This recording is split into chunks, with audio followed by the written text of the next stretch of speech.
So আমরা মোটামুটি অনেক স্টুডেন্টসদের সাথেই তাদের এক্সপিরিয়েন্স আমরা জানতে পেরেছি। এখন আমাদের আরেকজন স্টুডেন্ট আছে, তো আমরা যাব তার কাছে যে তার এক্সপিরিয়েন্স কেমন বা সে কিরকম ফিল করছে।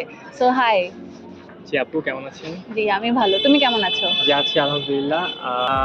প্রথমে আমি জিজ্ঞেস করতে চাই তোমার আচ্ছা, নাম কি? আচ্ছা আমার নাম হচ্ছে রাকের জামান রাজীব। ওকে। আমি মেকানিক্যাল নিয়ে পড়াশোনা করতেছি এখানে। ওকে, আর আমার এবার সেকেন্ড সেমিস্টার চলতেছে। নাইস।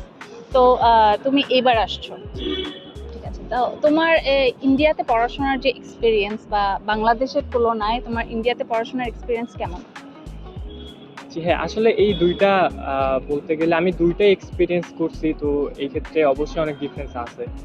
তো আমি প্রথমে এখানে অ্যাডমিশনের আগে বাংলাদেশে একটা ইউনিভার্সিটিতে ছিলাম। হুম, তো যাই হোক, এর মধ্যে অনেক ডিসিশন চেঞ্জ করে আমি এখানে আসছি।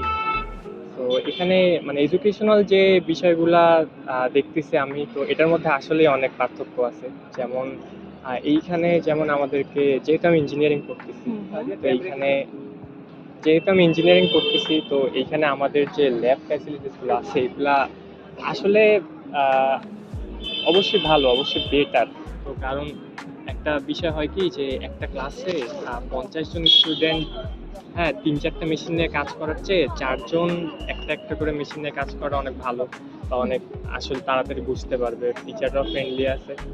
তো আচ্ছা, তাহলে বলতে চাচ্ছ যে তোমার বাংলাদেশের যে এক্সপিরিয়েন্স আর জি এখানকার এক্সপিরিয়েন্স অনেক মানে অনেক হ্যাঁ ডিফারেন্স। হ্যাঁ, আর ডিফারেন্স। তোমার এইখানকার যে পড়াশোনার ফ্যাসিলিটিস সবকিছু তোমার অনেক ভাল লাগছে। জি হ্যাঁ, ভালো লাগে। আচ্ছা, থ্যাংক ইউ সো মাচ।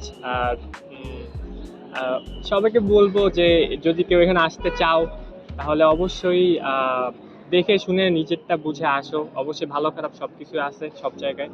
তো